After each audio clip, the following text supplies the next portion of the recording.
بسم الله الرحمن الرحيم.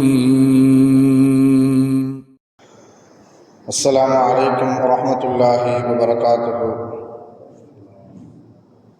الحمد لله رب العالمين، والصلاة والسلام على أشرف المرسلين وعلى آله وصحبه وسلم. إن الحمد لله نحمده ونستعينه ونستغفره ونؤمن به ونتوكل عليه، ونعوذ بالله من شرور أنفسنا ومن سيئات أعمالنا. من يهده الله فلا مضل له ومن يضلله فلا هادي له، وأشهد أن لا إله إلا الله وحده لا شريك له، وأشهد أن محمدا عبده ورسوله. أما بعد، فيا أيها الناس أوصيكم عباد الله وإياي أولا بتقوى الله. قال الله تعالى: يا أيها الذين آمنوا اتقوا الله حق تقاته ولا تموتن إلا وأنتم مسلمون. وقال تعالى أيضا: يا أيها الناس اتقوا ربكم الذي خلقكم من نفس واحدة وخلق منها زوجها وبث منهما رجالا كثيرا ونساء، واتقوا الله الذي تساءلون به والأرحام إن الله كان عليكم رقيبا. وقال تعالى أيضا: يا أيها الذين آمنوا اتقوا الله وقولوا قولا سديدا يصلح لكم أعمالكم ويغفر لكم ذنوبكم، ومن يطع الله ورسوله فقد فاز فوزا عظيما. صدق الله العلي العظيم. قال نبينا صلى الله عليه وسلم: فإن الأصدق الحديث كتاب الله، وخير الهدي هدي محمد صلى الله عليه وسلم، وشر الأمور محدثاتها، وكل محدثة بدعة، وكل بدعة ضلالة، وكل ضلالة في النار. வார்த்தைகளில் சிறந்தது அல்லாஹுடைய வார்த்தை என்றும், வழிகாட்டுதலில் சிறந்தது நபிகள் நாயகம் ஸல்லல்லாஹு அலைஹி வஸல்லம் அவர்களுடைய வழிகாட்டுதல் என்றும், காரியங்களில் மிக மிக கெட்டது மார்க்கத்தில் புதுமையை உண்டாக்குவது, ஒவ்வொரு புதுமையான காரியமும் வழிகேடுகள் அனைத்தும் உங்களை நரகில் கொண்டு போய் சேர்க்கும் என்று நமது நபி ஸல்லல்லாஹு அலைஹி வஸல்லம் அவர்கள் தங்களுடைய ஒவ்வொரு சொற்பொழிவிலும் இந்த மனித சமுதாயத்திற்கு ஞாபகப்படுத்தியதை இந்த நல்ல சந்தர்ப்பத்தில் இங்கு ஒன்று கூடியிருக்கின்ற உங்களுடைய சிந்தனையிலும் ஆரம்பமாக இந்த நபிமொழியை ஞாபகப்படுத்தி எனது உரையை ஆரம்பம் செய்கிறேன். அல்ஹம்துலில்லாஹ். கண்ணியமானவர்களே, அல்லாஹ் நல்லடியார்களே, அல்லாஹு தஆலா தன்னுடைய ஏகத்துவ கலிமா வைத்து வைப்பதற்காக வேண்டி இந்த உலகத்தில் எண்ணற்ற நபிமார்களையும் ரசூல்மார்களையும் அனுப்பி வைத்தான். அவர்கள் அனைவர்களுமே அல்லாஹுடைய கட்டளையின்படி அவரவர்களுக்கு அனுப்பப்பட்ட சமுதாய மக்களிடத்தில் அல்லாஹுடைய ஏகத்துவ கலிமாவை எத்தி வைத்தார்கள். அத்தனை நபிமார்களின் மீதும் ரசூல்மார்களின் மீதும் இறுதியாக வந்த நமது நபி ஸல்லல்லாஹு அலைஹி வஸல்லம் அவர்களின் மீதும் அவர்களுக்கு இறங்கிய இறை செய்தியை கண்ணால் கண்டும் காதால் கேட்டும் அப்படியே ஈமான் கொண்ட உத்தம சத்திய சஹாபாக்கள் சஹாபி பெண்மணிகளின் மீதும் அவர்களுக்கு பின் வந்த தாபீன்கள் தபா தாபீன்கள் இமாம்கள் நல்லோர்களின் மீதும் குறிப்பாக இந்த ஜும்மாவில் அல்லாஹுவை பற்றியும் அவனுடைய தூதர் முஹம்மது நபி ஸல்லல்லாஹு அலைஹி வஸல்லம் அவர்களை பற்றியும் தெரிந்து கொள்வதற்காக வேண்டி இங்கு ஒன்று கூடியிருக்கின்ற உங்கள் மீதும் என் மீதும் உங்களது குடும்பத்தாரின் மீதும் எனது குடும்பத்தாரின் மீதும் அல்லாஹுடைய சாந்தியும் சமாதானமும் திருப்பொருத்தமும் மன்னிப்பும் இன்றும் என்றென்றும் உண்டாவதாக என்று கூறி எனது உரையை ஆரம்பம் செய்கிறேன். அல்ஹம்துலில்லாஹ். கண்ணியமானவர்களே, அல்லாஹ் நல்லடியார்களே, அல்லாஹு தஆலா மனிதர்களை ரூஹ் என்றும் நஃப்ஸ் என்றும் இருக்கக்கூடிய இரண்டு பாகங்கள் இருக்கக்கூடிய ஒரு மனிதனாகத்தான் அல்லாஹு தஆலா மனிதர்களை படைத்திருக்கின்றான். ரூஹ் என்பது அல்லாஹ்விடம் இருந்து மனிதர்களுக்கு வந்தது. அல்லாஹு தஆலா குர்ஆனில் ரூஹை பற்றி சொல்லி காட்டும் பொழுது ஆதம் அலைஹிஸ்ஸலாம் அவர்களுக்கு என்னுடைய ரூஹையை ஊதியதாக அல்லாஹு தஆலா குர்ஆனின் மூலமாக பறைசாட்டுவான்.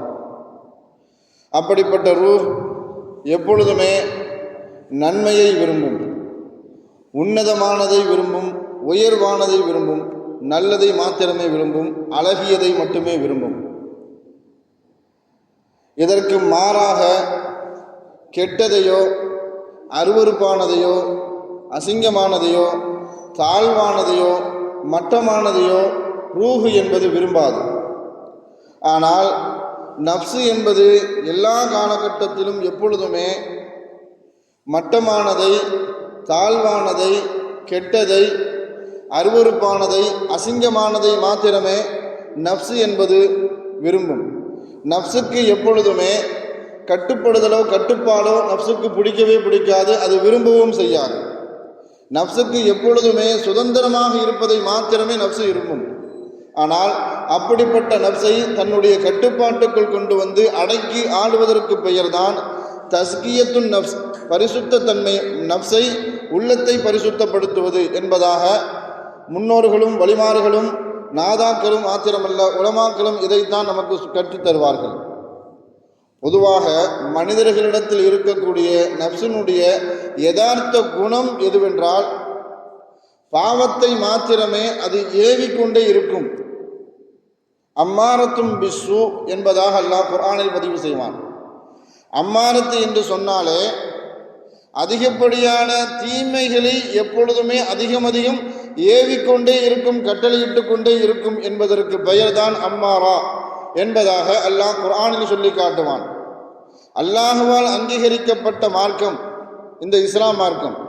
இந்த இஸ்லாம் மார்க்கத்தை உலகம் முழுவதும் அறிமுகம் செய்வதற்காக வேண்டி அல்லாஹு தாலா லட்சக்கணக்கில் அல்லாஹு தாலா நபிமார்களை அனுப்பி வைத்தான். நபிமார்களுடைய முழுமையான நோக்கமும், இந்த இஸ்லாம் மார்க்கத்தினுடைய முழுமையான நோக்கமுமே மனிதர்கள் தங்களுடைய ஆன்மாவை, தங்களுடைய நப்சை எப்படி தன்னுடைய கட்டுப்பாட்டுக்குள் கொண்டு வந்து தன்னுடைய வாழ்வாதாரத்தையும் வாழ்வையும் அல்லாஹுக்கு பிடித்தமான முறையில், அல்லாஹுக்கு நெருக்கமான முறையில், அல்லாஹ் புரிந்து கொண்ட முறையில் தன்னுடைய வாழ்நாளை, வாழ்வியலை எப்படி அமைத்துக் கொள்ள வேண்டும் என்பதை கற்றுக் கொடுப்பதற்காகவே அல்லாஹு தாலா இஸ்லாம் மார்க்கத்தை கொடுத்து நபிமார்களை இந்த மனிதர்களுக்கு மத்தியில் அனுப்பி வைத்தான். நபிமார்களுடைய நோக்கமும் இந்த மார்க்கத்தினுடைய நோக்கமும் அல்லாஹுக்கு கட்டுப்பட்டு வாழ வேண்டும், அதுவும் பரிசுத்தமான உள்ளத்தோடு வாழ வேண்டும் என்பதுதான் இந்த மார்க்கத்தினுடைய நோக்கமும் அல்லாஹுடைய நோக்கமும். நபிமார்களும் அதன் பக்கம்தான் முயற்சியும் செய்தார்கள். அல்லாஹு தஆலா பொதுவாக குர்ஆனில் ஒரு செய்தியை சொல்வதாக இருந்தால் பல இடங்களில் சத்தியம் செய்து சில செய்திகளை அல்லாஹு தஆலா குறிப்பிட்டு காட்டுவான்.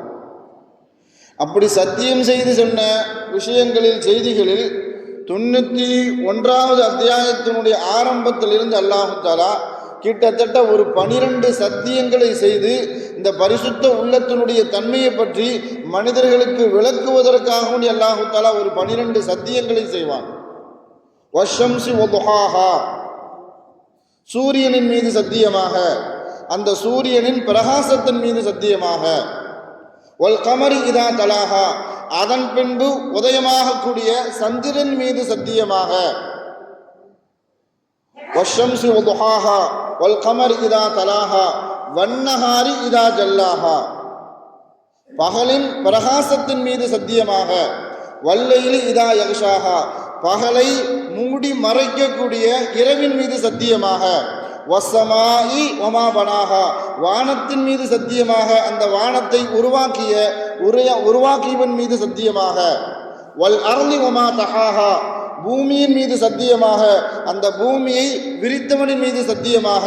வனஃப்ஸி வமா ஸவ்வாஹா, ஆன்மாவின் மீது சத்தியமாக, அந்த ஆன்மாவை ஒரு உருவமாக மாற்றியவன் மீது சத்தியமாக.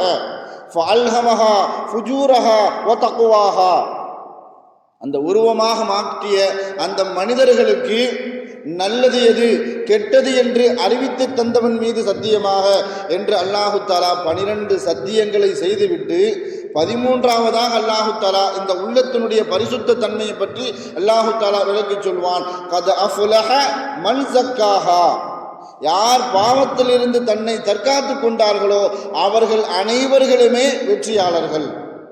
வகத் ஹாப மன் தஸ்ஸாஹா, யார் பாவத்திலேயே மூழ்கி விட்டார்களோ, பாவத்திலேயே புதைந்து விட்டார்களோ அவர்கள் அனைவர்களுமே நஷ்டவாளிகள் என்பதாக அல்லாஹு தஆலா இந்த உள்ளத்தினுடைய ஆன்மாவினுடைய பரிசுத்த தன்மையை பற்றி விளக்குவதற்காக வேண்டி 12 சத்தியங்களை செய்து அல்லாஹு தஆலா உள்ளத்தின் பரிசுத்த தன்மையை பற்றி அல்லாஹு தஆலா விளக்கி சொல்லுவான்.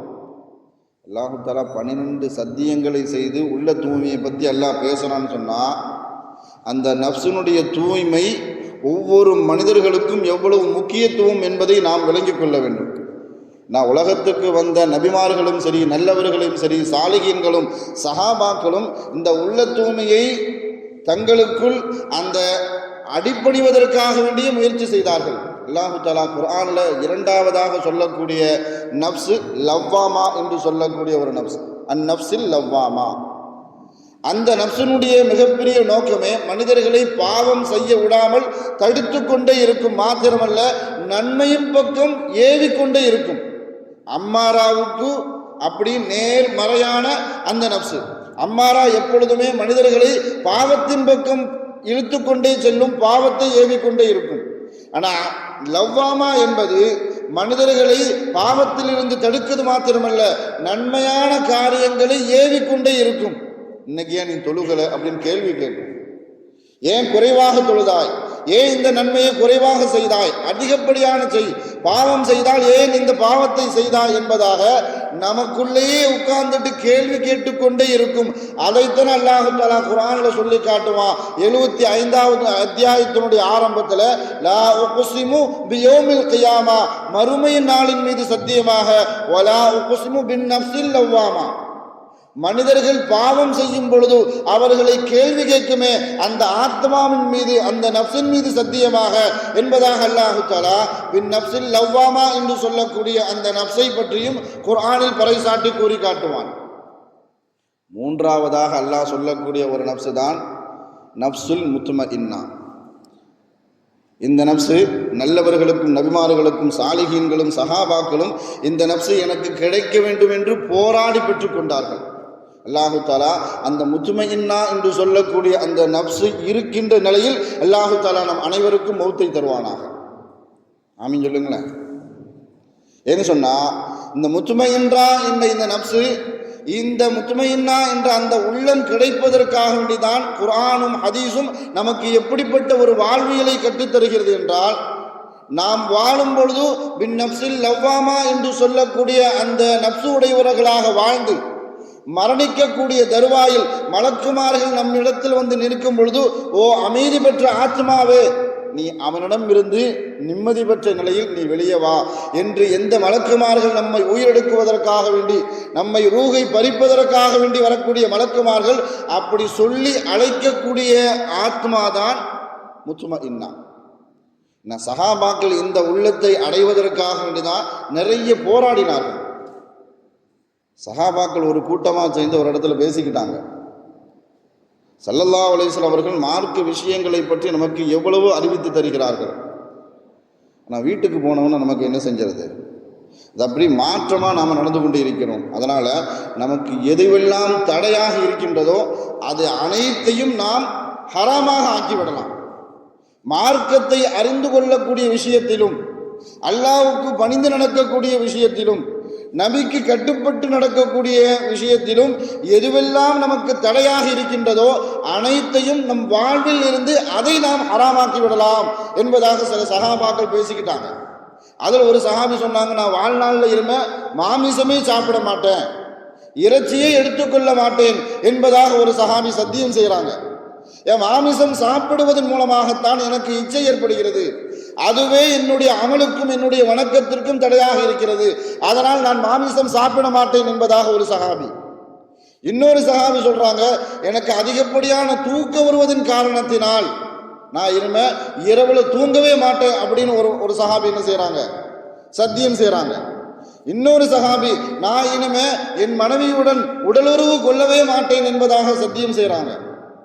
அதிகப்படியாக இன்னொரு சஹாபி என்ன செய்யறாங்கன்னு சொன்னா, இந்த ஆணுறுப்பு நமக்கு இருப்பதின் காரணத்தினால்தானே நமக்கு இச்சை ஏற்படுகிறது, அதனால் நாம் ஆண்மையை போக்கிக் கொள்ளலாம் என்பதாக இப்படி மஷூரா செஞ்சு தங்களுக்குள்ளே பேசிக்கொண்டு ஸல்லல்லாஹு அலைஹி வஸல்லம் அவர்களிடத்தில் சென்று அனுமதி கேட்பதற்காக வேண்டி சில சஹாபாக்கள் ஸல்லல்லாஹு அலைஹி வஸல்லம் அவர்களை போய் சந்திக்கிறாங்க. இந்த விஷயத்தை கேள்விப்பட்டவன ஸல்லல்லாஹு அலைஹி வஸல்லம் சொல்றாங்க, நான் திருமணம் செய்திருக்கின்றேன், என் மனைவிமார்களோடு சேர்ந்து நான் வாழ்கிறேன், அதே மாதிரி நான் நோன்பு வைக்கவும் செய்கிறேன், நோன்பு விடவும் செய்கிறேன், நான் தொழவும் செய்கின்றேன், இரவில் தூங்கவும் செய்கின்றேன், என்னிடத்தில் இருந்து உங்களுக்கு அழகிய முன்மாதிரி இல்லையா? அல்லாஹ் எதுவெல்லாம் ஹலாலாக்கின்று இருக்கின்றானோ அது அனைத்தையும் நீங்கள் ஹராமாக்கி கொண்டு அல்லாஹுவை அடைய வேண்டும் என்று முயற்சி செய்தால் அது உங்களால் முடியாது. ஏனென்றால் அல்லாஹ் நமக்கு எதை ஹலாலாக்கின்று இருக்கின்றானோ அதையே நாம் அளவான முறையில் பயன்படுத்தி கொண்டு அல்லாஹுவை நாம் நெருங்கவும் முடியும். நாம் அம்மாரா என்ற அந்த நப்சிலிருந்து பாதுகாப்பு பெறவும் முடியும். முத்துமையின்றா என்று சொல்லக்கூடிய அந்த உள்ளத்தையும் நம்மால் அடைந்து கொள்ள முடியும் என்பதாக தன்னிடத்தில் வந்து கோரிக்கை வைத்த அந்த சஹாபாக்களுக்கு ஸல்லல்லாஹு அலைஹி வஸல்லம் அவர்கள் அழகான முறையில் என்ன செய்கிறாங்க, வழிகாட்டி அனுப்பி வைக்கிறாங்க.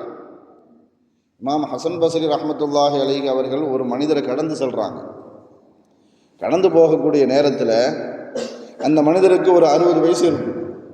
அவரை பார்த்தோன்னு சொன்னால் வணக்க வழிபாடுகளில் குறைபட்டவராக தெரிகிறது. அவர்கிட்ட போய் கேட்குறாங்க, உங்களுக்கு வயசு என்ன அப்படின்னு கேட்குறாங்க. எனக்கு ஒரு 60 வயசு இருக்கும் அப்படின்னு சொல்கிறாங்க. அப்படி என்றால் நீங்கள் செல்லக்கூடிய பாதை முடிவடைய போகிறது அப்படின்னு சொல்கிறாங்க. இந்த விஷயத்தை அவர் விளங்கிக்கிட்டார். ஏன்னு சொன்னால் ஸல்லல்லாஹு அலைஹி வஸல்லம் அவர்கள் என்னுடைய சமூகத்திற்கு என்னுடைய உம்மத்திற்கு 60 to 70 தான் என்னது அவர்களுடைய வாழ்நாளினுடைய வயது. அதுக்கு மேலே ஒரு மனிதனுக்கு கிடைக்கிது அப்படின்னு சொன்னால் எல்லாமே போனஸு. இந்த அர்த்தத்தில் இந்த கருத்தை உள்வாங்கி கொண்டு ஹசன் பஸ்ரி ரஹ்மத்துல்லாஹ் அந்த மனிதரிடத்தில் சொல்கிறாங்க, நீங்கள் செல்லக்கூடிய பாதை முடிவடைய போகிறது அப்படின்னு சொன்னவொன்னே அவர் சொல்கிறாரு, இன்னா லில்லாஹி வ இன்னா இலைஹி ராஜிஊன். இதை சொன்ன உடனே ஹசன் பஸ்ரி ரஹ்மத்துல்லாஹ் கேட்குறாங்க, இதுக்கு அர்த்தம் என்னன்னு தெரியுமா உங்களுக்கு? இதுக்கு அர்த்தம் என்னன்னு சொல்லி உங்களுக்கு தெரியுமா அப்படின்னு கேட்கும் பொழுது, இமாம் அவர்களே நீங்களே சொல்லுங்களேன் அப்படின்னு அந்த 60 வயது தக்க அந்த மனிதர் கேட்குறார். இன்னால் இல்லா அப்படின்னு சொன்னால் முழுமையாக அல்லாஹுக்கு கட்டுப்பட்டுட்டேன், உன்னுடைய அடிமைத்தனத்தை அல்லாஹுவின் இடத்தில் நீ ஒப்புக்கொண்டு விட்டாய், எல்லாருமே அல்லாஹுக்காக வேண்டி தான் இருக்கின்றோம் என்பதை நீ ஒப்புக்கொண்டு விட்டாய். ஓ இன்னா இலைஹி ராஜிஊன் அப்படின்னு சொன்னால் மரணத்திற்கு பின்பாக அவனிடத்தில் நாம் செல்ல போகிறோம் என்பதையும் நீ ஒப்புக்கொண்டு விட்டாய். 2 விஷயத்தை நீ ஒத்துக்கிட்ட அப்படின்னு அர்த்தம். நீ அல்லாஹுடைய அடிமை அப்படிங்கிறதையும் ஒத்துக்கொண்டாய், மரணத்திற்கு பிறகு அல்லாஹ்விடத்தில் தான் நான் போய் சேரப்போகிறேன் என்பதையும் ஒத்துக்கொண்டாய். இன்னொரு விஷயம் இருக்குது தெரியுமான்னு கேட்குறாங்க ஹசன் பஸ்ரி ரஹ்மத்துல்லாஹ். இன்னொரு காரியம் இருக்கிறது, அது என்ன காரியம் சொன்னால் மரணத்திற்கு பிறகு நீ அல்லாஹ்வை சந்திக்கும் பொழுது அல்லாஹ் உன்னிடத்தில் கேள்வி கேட்பான, நீ என்ன பதிலை வச்சிருக்கிறன்னு கேட்குறாங்க. அல்லாஹுடைய கேள்வி கணக்குக்கு நீ என்ன பதிலை தயாரித்து வைத்திருக்கிறாய் என்பதாக ஹசன் பஸ்ரி ரஹ்மத்துல்லாஹ் அந்த 60 வயது மதிக்கத்தக்க அந்த மனிதரிடம் கேட்கும் பொழுது அவர் அறாள ஆரம்பிச்சிட்டார். நான் இவ்வளவு நாள் இந்த விஷயத்தில் நான் பொடுபோக்காக இருந்துட்டேன், நான் அதை பற்றி சிந்திக்காமல் விட்டுட்டேன், இனிமே நான் எப்படி என்னுடைய வாழ்வாதாரத்தையும் வாழ்வையும் நான் எப்படி மாற்றிக்கொள்ளப் போகிறேன் என்றால் அல்லாஹ்வுக்கு பிடித்தமான முறையில் அல்லாஹ்வுக்கு உகப்பான முறையில் நான் என்னுடைய வாழ்நாளை மாற்றிக்கொள்வேன் என்பதாக ஹசன் பஸ்ரி ரஹ்மத்துல்லாஹ் அவங்கள்ட்ட சொல்கிறாங்க. என்று சொன்னால் ஸல்லல்லாஹு அலைஹி வஸல்லம் அவர்கள் சொல்லி காட்டும் பொழுது மனிதர்களுடைய உடலில் ஒரு பாகம் இருக்கிறது, ஒரு சதை துண்டு இருக்கிறது. அந்த சதை துண்டு சரியாக இருந்தால் மனித உடல் சரியாக இருக்கும், அவனுடைய நடவடிக்கைகளும் சரியாக இருக்கும். அந்த சதை துண்டு சரியாக இல்லை என்றால் அவனுடைய நடவடிக்கையும் அவனுடைய உடலும் மாற்றம் ஏற்பட்டுவிடும். அதுதான் நப்சை அம்மாரா அப்படின்னு சொன்னாங்க. இதனுடைய நோக்கமே நப்சை அம்மாராவினுடைய நோக்கமே பாவத்தை கூட நன்மையாக மாற்றி காட்டுவதுதான் அம்மாராவுடைய நோக்கம். குர்ஆன்ல அல்லாஹ் கேட்பான், பலகீனமான மனிதர்களை மிகப்பெரிய எதிரி, பலமான எதிரி நப்சா ஷைத்தானா அப்படின்னு அல்லாஹு தஆலா கேட்பான். நமக்கே தெரியும் ஷைத்தான் பெரிய பலமான எதிரியா, நம்ம கூடவே இருக்கின்ற நப்சு பெரிய எதிரியா அப்படின்னு கேட்டால் அல்லாஹ் குர்ஆன்ல அதுக்கு பதில் சொல்லி காட்டுவான், நம் கூடவே இருக்கக்கூடிய நப்சு தான், நம்மளுடைய உள்ளம் தான் மிகப்பெரிய பலமான எதிரி, பலசாலி என்பதாக அல்லாஹ் குர்ஆன்ல பதிவு செய்வான். ஏன்னு சொன்னால் ஷைத்தானுடைய நடவடிக்கைகளை பற்றி அல்லாஹ் குர்ஆன்ல குறிப்பிட்டு காட்டும் பொழுது இன்ன கைத ஷைத்தான கான லஈஃபா, ஷைத்தானுடைய சூழ்ச்சி என்பது பலகீனமானது. நம்ம ஒரு விஷயத்தை சிந்திக்கணும். ஷைத்தானுக்கு முன்னாடி எந்த ஷைத்தானும் இல்லை உலகத்தில். ஷைத்தான ஆக்கியதே அவனுடைய நப்சு தான். எவ்வளோ பெரிய அந்தஸ்து அல்லாஹு தஆலா அந்த ஷைத்தானுக்கு கொடுத்து வச்சிருந்தான். இப்லீஸுக்கு அஸாஸீல் அப்படிங்கிற ஒரு பதவியை கொடுத்து வச்சிருந்தான் அல்லாஹ். ஆனால் அவன் ஷைத்தான் ரஜீமாக மாறுவதற்கு மிகப்பெரிய ஒரு காரணமே அவனுடைய உள்ளம்தான் அவனை வழிகெடுத்தது. அதனால நப்சே அம்மாரா என்பது மனிதர்களுக்கு பாவத்தை கூட நன்மையாக காட்சியளிக்கக்கூடிய ஒரு தோற்றம் தான் அம்மாரா. இந்த அம்மாரா என்ற இந்த நப்சு எவ்வளோ பெரிய வழிமார்களையும் இறைநேசர்களையும் நபிமார்களையும் நல்லவர்களையும் கெடுத்து இருக்கின்றது, கெடுப்பதற்கும் முயற்சியும் செய்திருக்கின்றது. இமாம் திருமதி ரஹ்மத்துல்லா, நமக்குள்ள ஹதீஸ் கிதாப் அப்படின்னு சொன்னாலே புகாரி முஸ்லிம் அப்படின்னு ஞாபகத்துக்கு வரும். அதே மாதிரி ஒரு ஹதீஸ் கிரந்தங்களில் ஒன்று தான் திருமதி கிதாப், ஹதீஸ் கிதாப். அந்த கிதாபை எழுதி முடித்த தொகுத்து முடித்த இமாம் திருமதி ரஹ்மத்துல்லா அவர்களுடைய வாலிப பருவத்தில் ஒரு பெண்மணி ஒரு மார்க்க சட்டம் கேட்பதற்காக வேண்டி இமாம் திருமதி ரஹ்மத்துல்லா அவங்கள்ட்ட வராங்க. வந்து மார்க்க சட்டத்தை கேட்டுக்கிட்டு இருக்கும்போது ஒரு சல்லாபமான ஒரு அசிங்கமான ஒரு வார்த்தையை வச்சு என்ன செய்கிறாங்க, அவங்கள ஒரு தவறான வழிக்கு இழுக்கக்கூடிய ஒரு வார்த்தையை பேசும் பொழுதும் இவங்களும் அந்த இடத்த விட்டு எஞ்சி போயிட்டாங்க. இமாம் திருமதி ரஹ்மத்துல்லா அந்த இடத்த விட்டு எஞ்சி போயிட்டாங்க. மாத்திரமல்ல அந்த பெண்ணையும் விரட்டி விட்டுட்டாங்க. ஆனால் பின்னாடி ஒரு காலம் வருது. இமாம் திருமதி ரஹ்மத்துல்லா அவர்களுடைய வயதான காலகட்டம். அந்த வயதான காலகட்டத்தில் அவர்களுக்கு ஒரு சிந்தனை, ஒரு நினைப்பு, ஒரு கொஞ்ச நேரத்தில் வந்துட்டு அப்படி மறையுது. அப்போ ஒரு சந்தர்ப்பம் கிடச்சிது தெரியுமா? அந்த பெண் நம்ம கூட தனியாக இருந்தால் நமக்கு அழகான ஒரு சந்தர்ப்பம் கிடச்சிது, நாம் அதை என்ன செஞ்சிட்டோம், பயன்படுத்தாமல் விட்டுட்டோம் அப்படிங்கிற ஒரு சிந்தனை வந்துட்டு அப்படி மறையுது. அந்த சிந்தனை வந்துட்டு போனதுக்கு இமாம் திருமதி ரஹ்மத்துல்லா அப்படி அழுது அழுது என்ன செய்கிறாங்க, எனக்கு இப்படி ஒரு சிந்தனை வந்துட்டு போயிருச்சு, நான் ஏன் இதை பற்றி ஒரு சிந்திச்சேன், அந்த நினைப்பையே எனக்கு வந்துச்சு அப்படின்னு சொன்னால், ஷைத்தான் எவ்வளவு பெரிய பலகீனமானன்னு சொன்னால் நாம் தக்பீர் கட்டிட்டு நிற்போம். எப்படியாவது நம்ம நினைக்காததெல்லாம் நினைக்க வைப்பான். நாம் தொழுகையில் தான் நிற்கிறோம் அப்படின்னு ஒரு விஷயத்துக்கு வந்துட்டோம் அப்படின்னு சொன்னால் ஷைத்தான் போயிடுவான். அதே மாதிரி ஒரு நன்மையான ஒரு தீமையான காரியத்தை செய்ய வேண்டும் நினைக்கும் பொழுது யாராவது நன்மையின் பக்கம் அழைத்து விட்டால் யதார்த்தத்தினுடைய நிலைமை நாம் நன்மை செய்ய போயிடுவோம். ஆனால் அந்த தீமையை செய்ய வேண்டும் என்று நினைத்து இருப்போம். நப்சு விடாது நம்மளை. நப்சு என்ன செய்யும், எப்படியாவது அந்த பாவத்தை செய்கின்ற வரைக்கும் நம்மளை விடவே விடாது. மனிதனுடைய யதார்த்தம் என்னன்னு சொன்னால், ஒரு ஹராமான காரியத்தை அல்லது ஒரு வியாபாரத்தை செய்யலாம் அப்படின்னு நாம் நினச்சிக்கிட்டு இருப்போம். அந்த மாதிரி நேரத்தில் நம்ம கூட இருக்கிறவங்க நல்லவங்க சேர்ந்து என்ன செய்வாங்க, இதை செய்யாதப்பா, அப்படி செஞ்சால் அது என்னது உனக்கு வழிகேட்டில் போயிடும், அது பெரிய ஹராமோ, அது மார்க்கத்துக்கு புறமானது அப்படின்னு தடுத்திருப்பாங்க. அந்த சமயத்தில் என்ன செஞ்சுருப்போம், நாம் அதை கேட்டுட்டு அப்படி தவிர்ந்து அதை விட்டு நவர்ந்து போயிருப்போம். ஆனால் அந்த காரியத்தை யார் இப்பொழுது செய்து கொண்டு இருப்பார்களோ அவர்கள்லாம் பார்த்தா கொஞ்சம் நல்லா இருக்கிற மாதிரி தெரியும். இப்போ நமக்கு ஒரு எண்ணம் வரும், ஆரம்பத்தில் அந்த காரியத்தை நாம் செஞ்சுருந்தா நம்மளுடைய வாழ்க்கை தரம் எங்கேயோ போயிருக்குமே அப்படிங்கிற எண்ணம் பின்னாடி காலகட்டத்தில், ஆரம்பத்தில் அந்த பாவத்தொட்டு விலகியிருப்போம். ஆனால் பின்னாடி நாட்களில் அந்த எண்ணம் வருமா என்ன, அந்த எண்ணம் வருவதே அந்த பாவம் செய்வதற்குண்டான காரணத்தை நமக்கு உருவாக்கி தரும். இந்த எண்ணம் தான் இமாம் திருமதி ரஹ்மத்துல்லா அவர்களுக்கு வந்துட்டு போச்சு. இந்த மனிதர்களுடைய யதார்த்த எண்ணம் என்ன, நப்சு நம்மளை என்ன செய்யாது, விடவே விடாது. ஷைத்தான் விட்டாலும் நம் கூட இருக்கின்ற அந்த உள்ளம், அந்த கெடுதியான தீமையான காரியத்தை ஏற்படுத்தக்கூடிய அந்த நப்சே அம்மாரா என்று சொல்லக்கூடிய அந்த உள்ளம் எப்படியாவது அந்த பாவத்தை இவனை செய்ய வச்சுவிட வேண்டும் என்ற உறுதியான தன்மையில் அது இருந்து கொண்டே இருக்கும். இப்படித்தான் அவங்களுக்கு வந்த உடனே இரவு அழுது அல்லாஹ்விடத்தில் தௌபா செஞ்சுட்டு தூங்கும்போது நபி ஸல்லல்லாஹு அலைஹி வஸல்லம் அவர்கள் கனவுல வராங்க. இமாம் திருமதி ரஹ்மத்துல்லா அவங்கள்ட்ட வரக்கூடிய நேரத்தில், யா ரசூலல்லாஹ், நான் வாலிப காலகட்டத்தில் அந்த பாவத்தை விட்டு நான் விலகி போயிட்டேன், ஆனால் எவ்வளோ வருடங்கள் ஆகிவிட்டது, இப்போ என்னுடைய வயதான காலகட்டத்தில் அதை பற்றி உண்டான ஒரு சிந்தனை ஒரு செகண்டு வந்துட்டு போச்சு, இது ஏன் எனக்கு அப்படின்னு சொல்லும் பொழுது தான் ஸல்லல்லாஹு அலைஹி வஸல்லம் அவர்கள் இமாம் திருமதி ரஹ்மத்துல்லா காலம் முழுவதும் தன்னுடைய எழுத்தால் கால ரசூலுல்லாஹி ஸல்லல்லாஹு அலைஹி வஸல்லம் கால ரசூலுல்லாஹி ஸல்லல்லாஹு அலைஹி வஸல்லம் அவர்கள் நபி ஸல்லல்லாஹு அலைஹி வஸல்லம் அவர்கள் இதை சொன்னார்கள் அதை தடுத்தார்கள் என்று காலம் முழுவதும் தன்னுடைய ஹதீஸ் கிதாபுகளின் மூலமாக மக்களுக்கு சேவை செய்து கொண்டிருந்த இமாம் திருமதி ரஹ்மத்துல்லா ஸல்லல்லாஹு அலைஹி வஸல்லம் அவர்களை கனவில் கண்ட பொழுது ஸல்லல்லாஹு அலைஹி வஸல்லம் அவர்கள் பதில் கூறினார்கள், நம்ம இமாமினிடத்தில் நீங்கள் கவலைப்படாதீங்க, நீங்கள் அந்த பாவத்தோட்டும் தவிர்ந்து இருந்த காலம் என்பது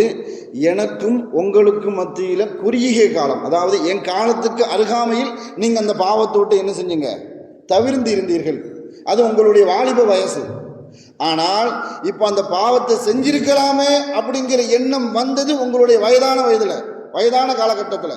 இது என்னுடைய காலகட்டத்திற்கும் நீங்கள் இப்பொழுது வாழ்ந்து கொண்டிருக்கக்கூடிய உங்களுடைய வயதான காலகட்டத்திற்கு மத்தியில் உள்ள காலகட்டம் என்பது கொஞ்சம் நீளமாயிருச்சு. அதாவது ஆரம்ப காலகட்டத்தில் உங்களை சுற்றி இருந்தவர்கள் எல்லாருமே சாலிகானவர்களாக இருந்தார்கள். அதனால் உங்களால் அந்த பாவத்தை விட்டும் தவிர்ந்து இருக்க முடிந்தது.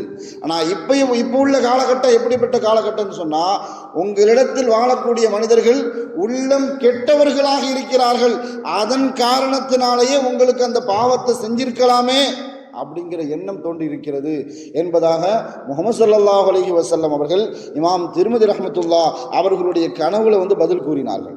ஏன்னு சொன்னால், நம்மிடத்தில் இருக்கக்கூடிய இந்த நப்சு எப்படியாவது நாம் நினைத்த அந்த காரியத்தை, பாவமான அந்த செயலை செய்கின்ற வரைக்கும் விடவே விடாது. அதற்கு பரிகாரம் தான் அல்லாஹ்விடத்தில் நாம் கேட்கணும், யா அல்லாஹ் எனக்கு நப்சை முத்துமையின்னா வைத்தா. ஏன்னா எவ்வளோ பெரிய நல்லடியார்களாக இருந்தாலும் சரி, நப்சை அம்மாரா கெடுத்து விடும். அல்லாஹ் குர்ஆன்ல சொல்லி காட்டுவான், என்னுடைய அடியார்களில் ஒருவாருக்கு ஆயாத்திஹி ஆயாத்தினா, அத்தாட்சிகளில் மிகப்பெரிய அத்தாட்சிகளை கொடுத்திருந்தேன். சூரத்துல் ஆராஃபினுடைய கடைசி பகுதியில் அல்லாஹ் சொல்லி காட்டுவான். பல்ஆம் இப்னு பாஊரா என்று சொல்லக்கூடிய ஒரு மனிதர், அல்லாஹ் அவருக்கு எவ்வளோ பெரிய ஆற்றலை கொடுத்திருந்தான்னு சொன்னால், தௌராத் வேதத்தை படித்தவர்களே மொத்தமே 4 பேர். அந்த 4 பேரில் பல்ஆம் இப்னு பாஊரா ஒரு ஆள். பூமியில் உட்கார்ந்து அரிச பார்க்கக்கூடிய அளவுக்கு ஆற்றல் அல்லாஹ் என்ன செஞ்சிருந்தான், அவருக்கு கொடுத்திருந்தான். இதை விடவும் மிகப்பெரிய அருள் கொடை முஸ்தஜாபுல் துவா, எது கேட்டாலும் கிடைக்கும். அவங்க துவாக்காக வேண்டி கையை ஏந்தி விட்டால் அல்லாஹு தஆலா கொடுத்துருவான். அப்படிப்பட்ட ஏற்றுக்கொள்ளப்படக்கூடிய துவாவை பெற்றிருந்தார். மூசா அலைஹிஸ்ஸலாத்துக்கு எதிராக துவா செய்யணும் அப்படின்னு யூதர்கள் பேசிய நேரத்தில் உலக ஆசைக்கு உட்பட்டு மூசா அலைஹிஸ்ஸலாத்துக்கு எதிராக துவா செய்வதற்காக வேண்டி கையேந்தினார். அல்லாஹு தஆலா அவருக்கு கொடுக்கப்பட்ட அருள் கொடை அல்லாஹ் என்ன செஞ்சிட்டான், திரும்ப எடுத்துட்டான். ஒரு சின்ன ஆசை, அல்லாஹு தஆலா அவர்களுக்கு எவ்வளவு பெரிய அருள் கொடையை கொடுத்திருந்தான் அப்படிங்கிறத மறந்துட்டார்.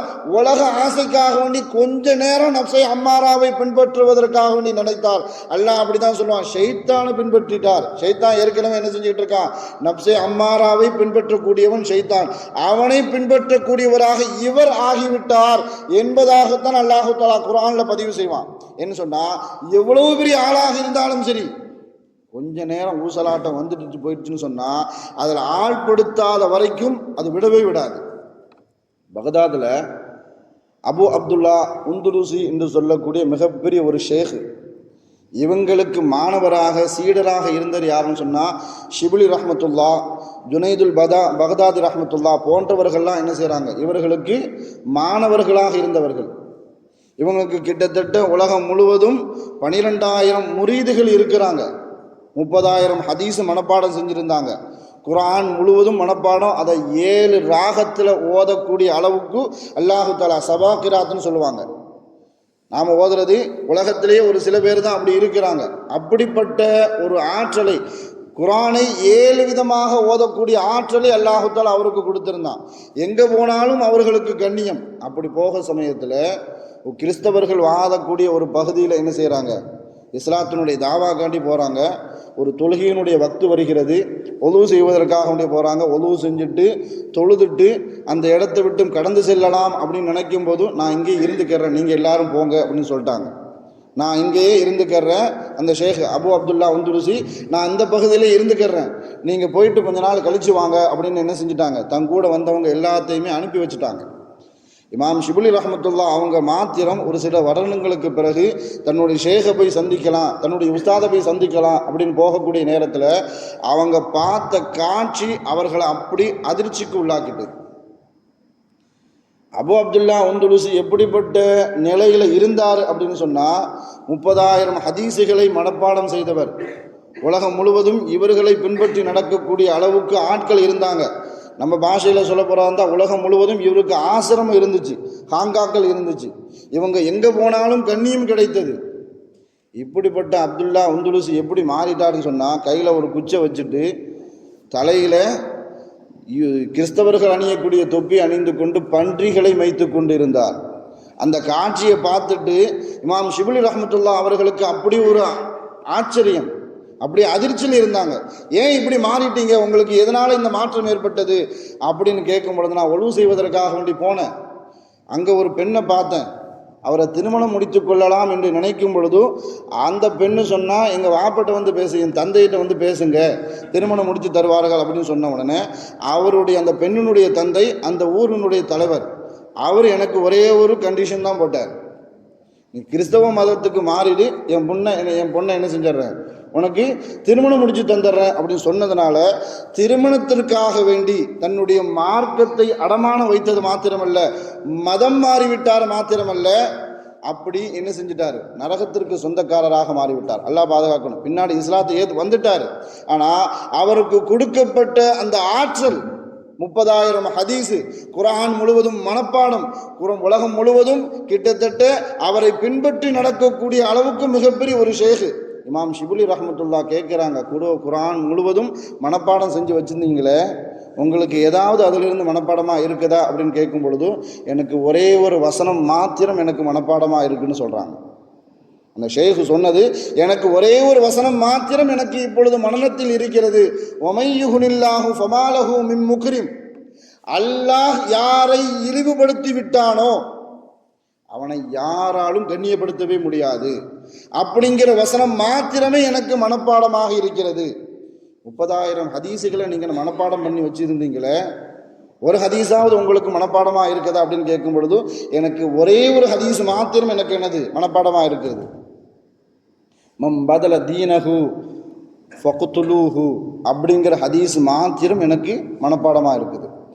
யார் தன்னுடைய மார்க்கத்தை விட்டும் மதம் மாறி விட்டாரோ, அது இஸ்லாத்தினுடைய ஆட்சியாக இருந்தால் அவளை கொலை செய்ய வேண்டும் அப்படிங்கிற ஹதீஸ் மாத்திரம் எனக்கு என்னது மனப்பாடமாக இருக்குது.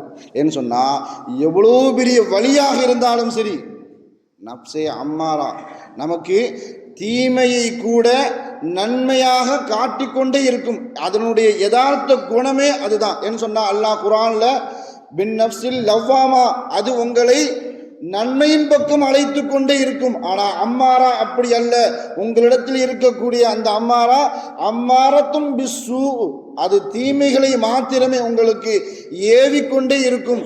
அதிலிருந்து நீங்கள் பாதுகாப்பு பெற்றுக்கொண்டே இருக்க வேண்டும். ஏன்னா முத்துமை இன்னான்னு சொல்றது உயர்ந்த நிலை, அது சிலருக்கு மாத்திரமே. அல்லாஹ் சொன்ன மாதிரி, நான் யாருக்கு பாதுகாப்பு கவசத்தை வழங்கி இருக்கின்றேனோ, யாருக்கு உறுதியான ஈமானை வழங்கி இருக்கின்றேனோ, அவர்களால் மாத்திரமே முத்துமை இன்னா என்ற அந்த நிலையை அடைந்து கொள்ள முடியுமே தவிர, வாழும் காலமெல்லாம், வாழ்ந்து கொண்டிருக்கக்கூடிய காலமெல்லாம் நான் லவ்வாமா என்று சொல்லக்கூடிய அந்த உள்ளத்தை பெற்றவர்களாக நாம் வாழ வேண்டும்.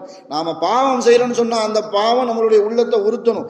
ஏன் இந்த பாவம் செஞ்சீங்க, குறைவான அமலை செய்கிறோம்னு சொன்னால் ஏன் குறைவாக செய்கிறீங்க, 2 ரக்காத்து கூடுதலாக தொழுவுங்க, ஏன் நோன்பு விடுறீங்க, ஏன் சுன்னத்தான நோன்பு வைக்கல, ஏன் இந்த தீமையை செய்கிறீங்க அப்படிங்கிற எண்ணத்தை தூண்டக்கூடிய நப்சு நம்மிடத்தில் இருக்க வேண்டும். அந்த நப்சு வந்துருச்சுன்னு சொன்னால், மரணத்திற்கு முன்பாக, சக்கராத்தினுடைய நிலையை அடைவதற்கு முன்பாக அல்லாஹு தஆலா மலக்குமார்களை கூப்பிட்டு இவங்களுடைய ரூகை கைப்பற்று என்று சொல்லக்கூடிய நேரத்தில் அவங்க நம்மள்கிட்ட வந்து சொல்லணும், நிம்மதி பெற்ற ஆத்மாவே, யா ஐயத்துஹன் நஃப்சுல் முத்மஇன்னா இர்ஜிஇ இலா ரப்பிகி ராதியத்தம் மர்தியா, நிம்மதி பெற்ற ஆத்மாவே, அந்த மனிதனுடைய உடலில் இருந்து நீ வெளியே வா. எப்படிப்பட்ட நிலையில்னு சொன்னால், அல்லாஹ் உன்னை புரிந்து கொண்ட நிலையில், நீ அல்லாஹ்வை புரிந்து கொண்ட நிலையில் வெளியே வா அப்படிங்கிற அந்த தரஜா, அந்த அந்தஸ்து, மௌத்திற்கு உள்ளாக நாம் அந்த முத்துமை இன்னா என்ற அந்த உள்ளத்தை பெறக்கூடிய நசீபை அல்லாஹு தஆலா நமக்கெல்லாம் தந்தருள் புரிவானாக. வாழும் காலமெல்லாம் அம்மாரா என்று அந்த உள்ளத்திலிருந்து பாதுகாத்து தீமைகளை நன்மைகளாக நமக்கு காட்சியளிக்கக்கூடிய அந்த அம்மாரா என்ற அந்த நப்சில் இருந்து அல்லாஹு தஆலா நம்மையும் நம் குடும்பத்தார்களையும் நம் சமூக மக்களையும் அல்லாஹு தஆலா முழுமையாக பாதுகாத்து அருள் புரிவானாக. வாழும் காலமெல்லாம் மருத்துவமனை கஷ்டங்கள், அதன் செலவுகள், சிரமங்கள் அனைத்தையும் மட்டும் அல்லாஹு தஆலா நம்மை முழுமையாக பாதுகாப்பானாக. வாழும் வாழும் காலமெல்லாம் நோய் நொடிகள் இல்லாமல் உடல் ஆரோக்கியத்தோடு மன நிறைவோடு இன்பத்தோடு அல்லாஹுவை நின்று வணங்கி வழிபட்டும் வாழும் நசீபை இல்லாமல் அல்லாஹ் உங்களுக்கும் எனக்கும் நம்மை ஈண்டெடுத்த தாய் தந்தையர்களுக்கும் நம் மனைவி மக்கள் உற்றார் உறவினர் யாவருக்கும் கொடுத்தருள் புரிவானாக என்று கூறி எனது வார்த்தையை நிவர்த்தி செய்கிறேன். வாஹிரு தாவானா அல்ஹம்துலில்லாஹி ரப்பில் ஆலமீன். அஸ்ஸலாமு அலைக்கும் வரஹ்மத்துல்லாஹி வபரகாத்துஹு.